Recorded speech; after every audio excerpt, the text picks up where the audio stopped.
Bonjour ou bonsoir, nous sommes heureux de vous accueillir sur cette chaîne les éditions 19 pour une nouvelle vidéo. Nouvelle vidéo, ça veut dire aussi nouvel ouvrage, un nouvel auteur qui se joint à la maison d'édition, un auteur qui nous parle, qui nous interpelle, qui nous surprend avec une question toute bête.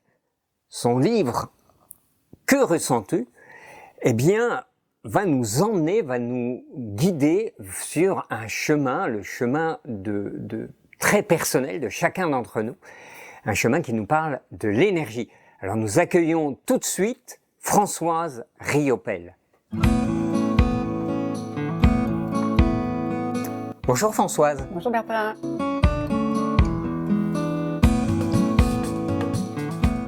Alors Françoise, ça fait plaisir de te découvrir dans cette chaîne des éditions 19 et je vais dire, on va commencer très simplement dès le départ. D'accord. Peux-tu te présenter?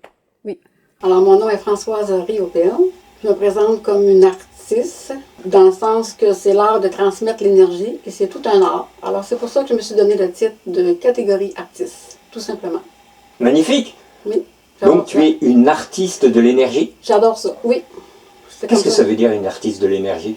C'est tout un art. Alors, c'est comme demander à un artiste comment il fait. Alors, c'est comme naturel, c'est pas compliqué, ça vient tout seul, on le ressent. Comme le livre le dit, on ressent les choses. Alors, une fois qu'on a cette présentation, j'ai envie de dire, mais pourquoi? Parce que avant, on a préparé cette émission, on te connaît, on t'a accompagné. Surtout Geneviève Ouellette t'a accompagné dans la rédaction de cet enfantement, hein, de cet ouvrage, qui est « Que ressens-tu » Et la première question, c'est pourquoi tu as hésité vraiment à te jeter, pourquoi tu as hésité à écrire « Que ressens-tu » J'ai hésité dans le sens que j'avais peur du jugement. Peur de ce que les gens vont dire dans cette catégorie-là. On s'entend que c'est délicat de parler de ce sujet-là, mais je respecte les gens qui croient ou pas. Puis, dans le sens aussi que tu n'as pas le goût d'être jugé. Ben, ça, personne n'aime juger, et puis ça c'est... Et aussi, ce que je vais rajouter, c'est que, est-ce qu'ils vont dire, alors ce que j'ai pensé, c'est qu'ils vont dire, bon, est-ce que c'est de la fiction? Est-ce que c'est réel? Est-ce qu'elle a tout inventé? C'est les questionnements que je me suis dit, parce que sûrement qu'ils se le posent, les gens aussi. Et sincèrement, je les comprends. Je comprends qu'ils peuvent pas tous comprendre. Parce que moi non plus, au début, ce monde-là, je le comprenais pas trop, là. D'accord. Alors là, on parle un peu en énigme, un peu vers où on va, etc. Est-ce qu'on va dévoiler un peu l'énigme? Est-ce que tu peux nous expliquer un peu ce que c'est que ce projet-là? On reste dans l'énigme, mais... Ah oui, d'accord, c'est sûr, on va en parler un petit peu. Alors, je l'ai fait en 3 volets, ce livre. OK. Le premier volet, c'est que je parle des expériences personnelles, de mes premiers ressentis. Je parle aussi des anecdotes, des témoignages avec des gens. C'est le premier volet. Le deuxième volet, je parle tout simplement que ce que j'ai ressenti après le décès de mes parents. Étonnamment, j'y aurais pas cru, mais j'ai senti des trucs, alors j'en parle dans le livre. Le troisième volet, ça aussi, ça m'a plus encore étonné que mes parents. Je veux simplement dire le titre, c'est « L'âme des animaux ». J'en dis pas plus, ça, je garde en suspense pour le livre. D'accord. Donc, pour découvrir le suspense, il faut acheter le livre.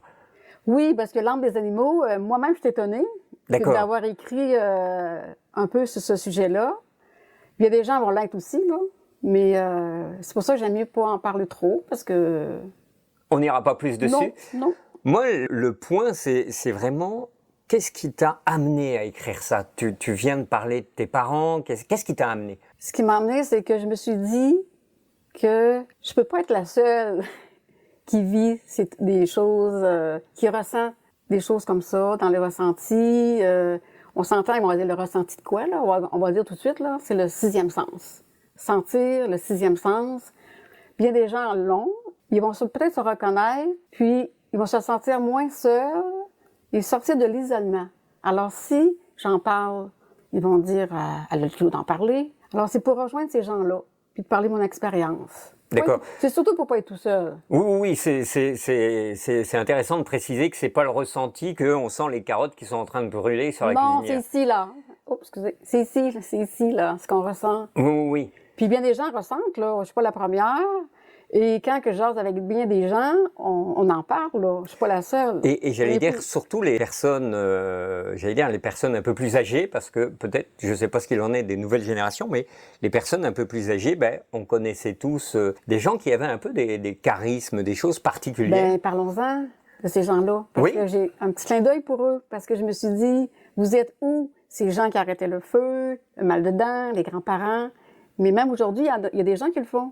Mais c'est caché, ils le disent pas trop fort. Alors, amener une discussion, tout simplement. Et peut-être aussi la relève.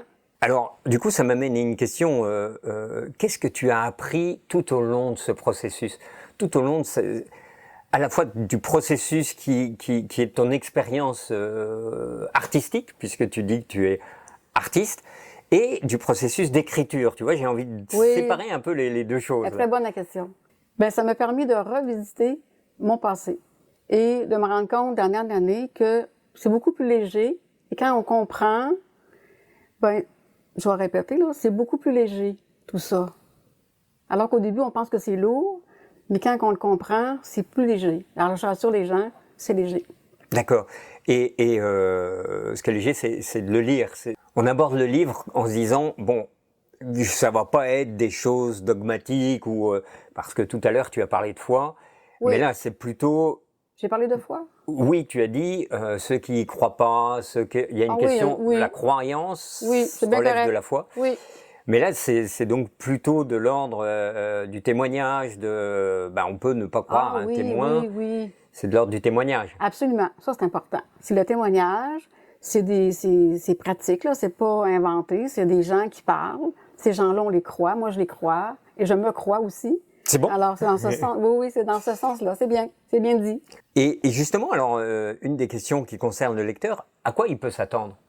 J'achète le livre, là, je m'attends à quoi? Ben, au début, je me suis dit, il va être... il peut dire que c'est de la fiction, comme j'ai répété tantôt, que c'est pas réel, que c'est inventé, que c'est fictif. C'est un livre fictif, tout inventé. D'autres qui vont dire, ça c'est ma préférée, enfin, il y a quelqu'un qui en parle, alors parlons-en, et le livre va pouvoir être un tremplin à la discussion. D'accord. C'est ça au fond. Alors, du coup, ça m'invite à une question qui est la question, j'allais dire, presque suivante. C'est, finalement, est-ce que c'est... Pourquoi j'achèterais le livre? Est-ce que c'est un livre qu'on va offrir à d'autres? Est-ce que c'est un livre qu'on s'offre pour soi-même? Ça peut être les deux. Oui. Est-ce que tu penses que c'est un livre qu'on peut... on a quelqu'un on a l'impression qu'il ressent des choses, c'est un cadeau? Je trouve que tes questions sont très bonnes. C'est à découvrir, c'est à expérimenter. Et moi, je crois que c'est tout inné en nous, ce qu'on a en nous, dans les ressentis. Si c'est inné, il suffit juste que... Et ça s'apprend. Ça s'apprend ce que je fais là, c'est pas de la magie, là. Ça s'apprend. C'est inné en chacun de nous, en chaque humain, d'avoir des ressentis. Alors, je reprends ton livre, et puis on voit, tu as voulu qu'il y ait un arc-en-ciel avec des cœurs. Alors, est-ce que tu peux expliquer ça un peu? Ah oui? D'accord. Alors, on va aller un peu dans le côté... l'arc-en-ciel, pour moi, ça représente les couleurs, je vais le dire, là, moi, je crois aux couleurs des chakras. Alors, c'est de prendre soin de nous. Alors, chaque cœur, c'est chaque partie de nous qu'il faut aimer, tout simplement. D'accord. C'est simple comme ça. C'est très terre à terre. Il faut s'aimer soi, être bien enraciné. Et c'est pour ça que j'ai mis 7 cœurs. D'accord. C'est tout simplement que ça. D'accord, les 7 parties qui composent la personne humaine. Oui. Exactement, parce qu'on n'est pas obligé d'employer des mots compliqués. Non, on enlève les mots compliqués, mais il faut que ça soit simple. Mais quand on dit toutes les parties de nous, ça veut dire pas juste aimer ses yeux, sa tête, le ciel, tout. La terre, du ciel à la terre, tout. Exactement. Oui. Bien s'enraciner. Bien s'enraciner, c'est important. Et bien avoir la tête dans les étoiles. Oui. Et je voudrais rajouter aussi que c'est bien de consulter des gens quand on se sent pas bien, émotionnellement ou physiquement, avec des bonnes personnes de référence, c'est important de consulter. Je le répète. Souvent, ça peut être intéressant de faire l'analogie avec la haute montagne.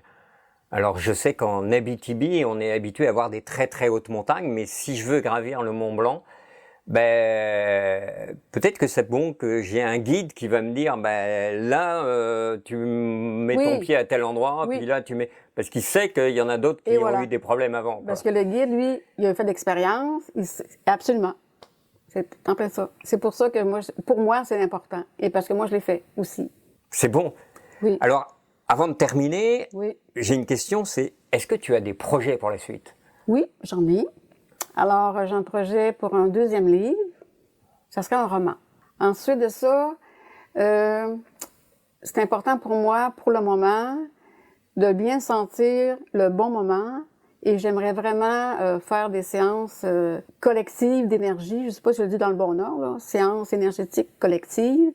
Quand je vais sortir le bon moment. Et j'en ai fait au centre communautaire pour femmes. Et j'ai adoré ça. J'ai beaucoup appris. Alors, c'est mes projets. C'est ça ce qui est intéressant, c'est que en donnant, on reçoit. Ah oui, c'est formidable. Les gens sont formidables. Et plus les gens collaborent, puis tu arrives là, puis ils sont fascinés. Puis c'est très important de ce que ça soit simple, pas compliqué, des mots tout simples et bien enracinés. Ça, c'est la base de tout. Merci beaucoup. C'est moi qui te remercie. Est-ce que tu aurais... Oui, justement, tu aurais un mot à dire. Oui, absolument, absolument, absolument. Je voulais remercier les éditions 19, parce que sans vous, il n'y en aurait pas de livre. Ça, c'est certain. Il n'y en aurait pas. C'est par votre confiance et votre courage. Hein, ça quand prend du courage et un peu de... Faut pas foncer, là, mais y croire un peu, quand même. Ça, c'est Geneviève qui est responsable du courage. Oui, le courage, c'est Geneviève. C'est pas mon département. Et aussi, j'ai été accompagnée par des correctrices, qui est très important, parce que je vous avoue que je ne viens pas d'un monde littéraire, du tout. Alors, écrire un livre, c'était comme la grosse montagne. Alors, être en compagnie à monter la montagne, ça a été, pendant tout le processus de l'écriture, c'est formidable. Alors, je vous remercie beaucoup, vraiment. Et sans toi, il n'y aurait pas de livre non plus. Donc, merci à toi. D'accord. Merci à vous tous qui nous regardez. Merci à tous ceux qui achèteront le livre. Vous pourrez vous le procurer en regardant dans la description de cette vidéo. Vous verrez qu'il y a un lien qui va directement sur les sites web pour aller acheter le livre. Alors, merci et à la prochaine vidéo.